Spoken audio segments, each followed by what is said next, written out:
Hello, my dear children. Hope you all are doing good. Welcome back to the social science class. Today, let's begin the first chapter in sociology, that is family. In this lesson, we will be studying about the meaning of family, characteristics of family, types of family, and the characteristics of a joint family. As you all know, children, man is a social animal.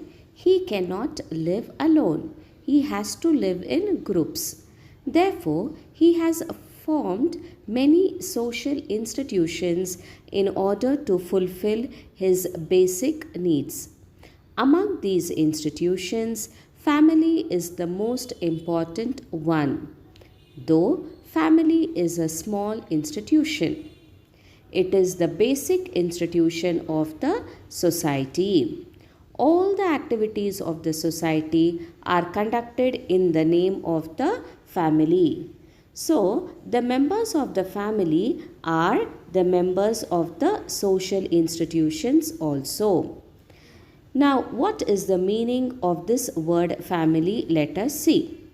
So, family means the living together of husband and wife with children or without children for a long time.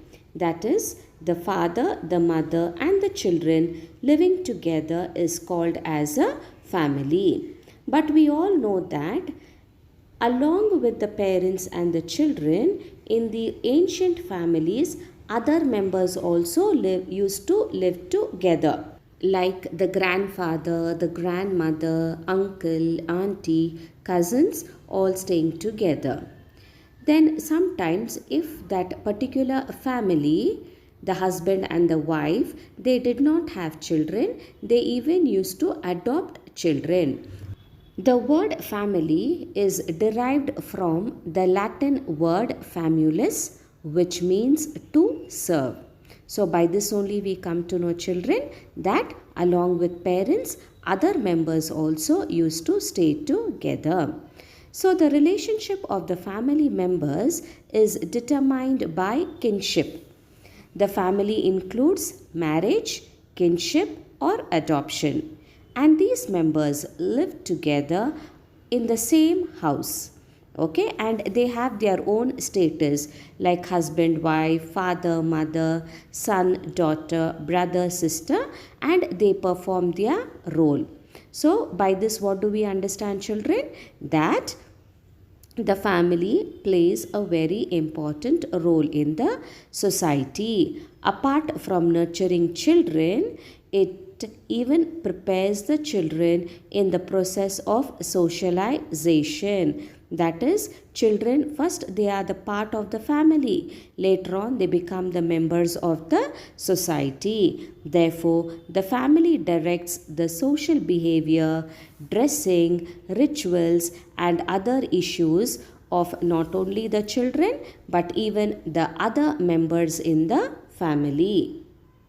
Let us now understand about the characteristics of a family. First of all, family is universal, though it varies in accordance to specific geographical nature and time period. Family is found in all the societies. Usually, the families they follow a fixed pattern. It is found throughout the world. And what is a pattern? It is through marriage and then nurturing the children, then kinship, that is blood relatives, and property rights. All these are found in all the societies. Generally, the members who belong to a particular family, they stay in the same place. They all stay together. Secondly, family is the basic unit for all the social activities. Every activities of the social institution, it starts right from the family. It could be political, economical, educational, and other several activities. It begins from the family. So during earlier times, the family used to send its members to participate in the important activities of the local community. Now, Because of the increased complexity of the social life, we see many functions of the family has been assigned to various other social institutions, like for examples we have schools, etc. Thirdly, continuous responsibility and social accountability. So, family plays a very important role, children. It teaches the members how to behave and how to discharge their duties and fulfill their responsibilities. It trains the children on how to live harmoniously, peacefully with the neighbors. Along with this, even about a few social responsibilities also they are taught. You know that mother is the first teacher and the home or the family is the first school. All the basic education, moral values of a child begins right at home itself. The fourth point, bringing up and nurturing. The family creates the basic rights and responsibilities with regard to the children, and it also protects the children. It creates the way to nurture. It properly brings up the children, gives them the basic values for life. Not only that, before sending to school only, how to pray, how to respect elders, how to be kind, all these basic things are taught to the children in the family only, and it is the duty of the elders to support the growth of that children in a particular family. Family teaches social behavior. So, children, we know that childhood and adolescence period is very important stage in the process of socialization. A child learns the mother tongue in the family only, and the child learns through imitation. Therefore, the parents and the elders have to set an example to the child. Later on, it learns many other things from their friends. Therefore, the social behavior of the child, how to control the children, it all depends on the parents. Good behavior, like how to have friendly relationship, how to live in the society, how to treat the elders, all such things are taught to the children in the family only. And the last one, it instructs the tradition. In a family, several generation of people live together. That is blood relationship. So we know grandfather, grandmother, uncle, auntie, cousins, all will stay together. Okay, so the family teaches that grandparents means what? They belong to the first generation. Okay, then the parents second generation, and the children they belong to the third generation. So like this, the father, mother and children they are in two generation, and there are families with grandparents, no, it belongs to three generation. And there are some families wherein grandparents, parents, uncles, aunties and all are there, no, cousins and all, it is called as an extended family. So this tradition, how to keep it up, how to build up that relationship, how to cooperate and adjust with one another is all taught to the children in a family. Let us now study about the different types of families. There are many specific traditions in families, and it is based on their geographical positions and communities.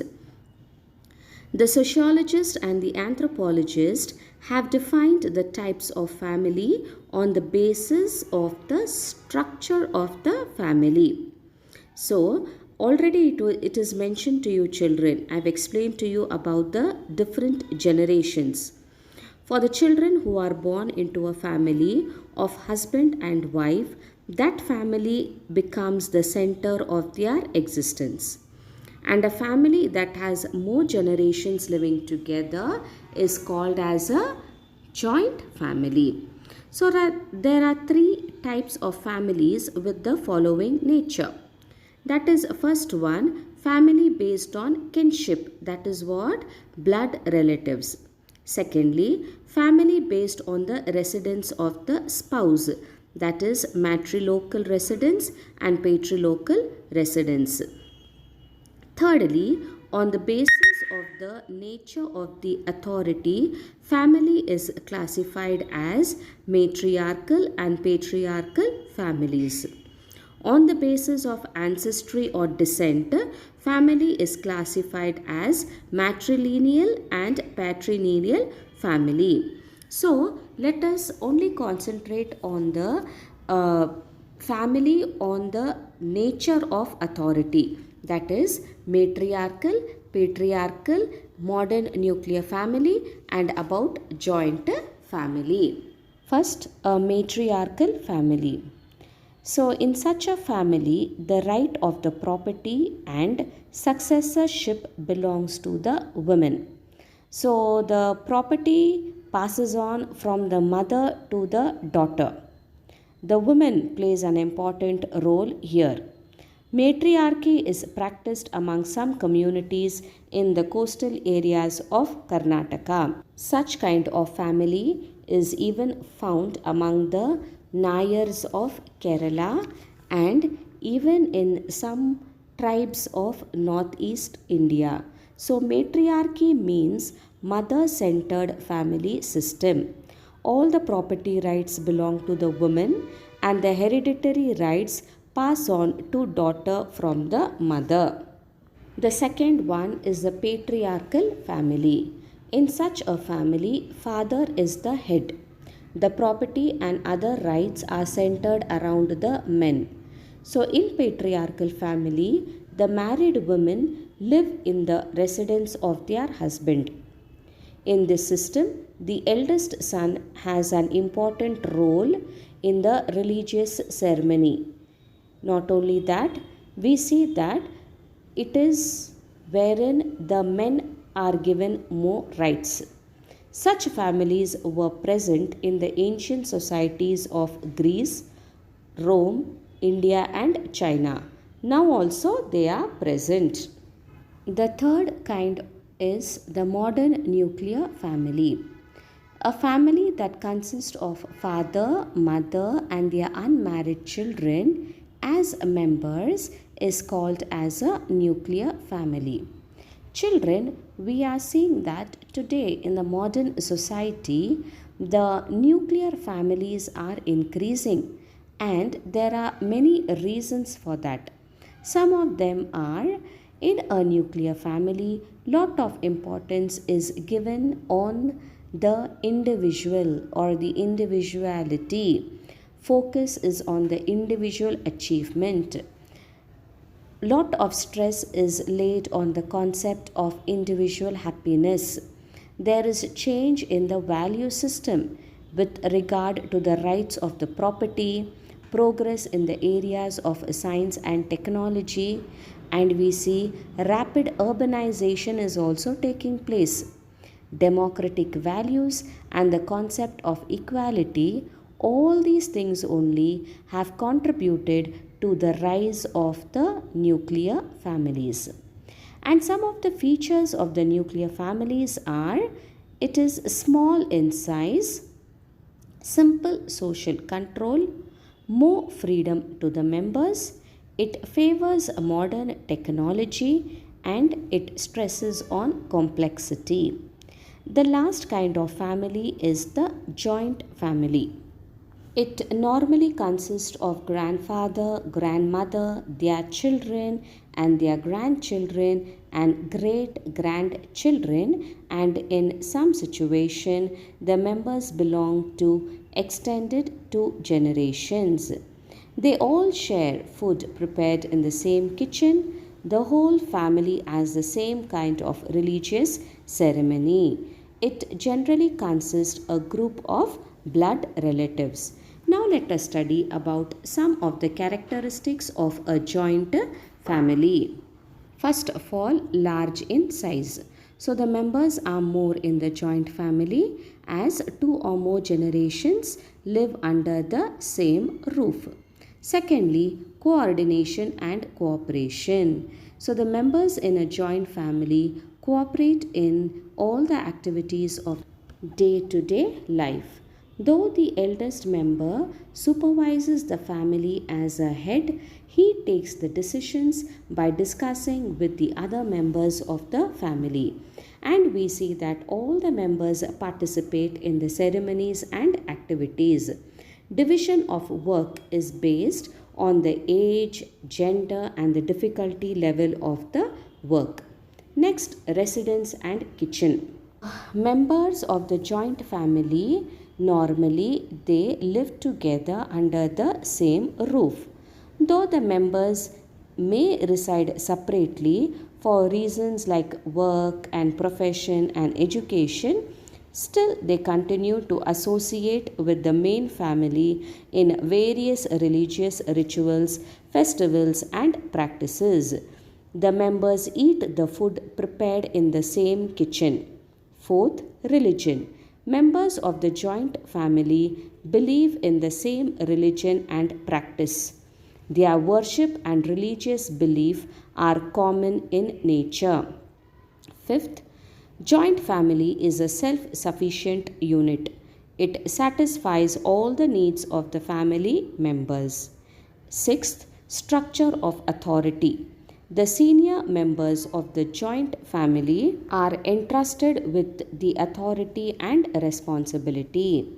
The handing over of authority is based on the seniority in the family. So, the eldest in the family he takes care of everyone in the house. He sees that everybody are leading a happy and a comfortable life. With this, I conclude today's class, children.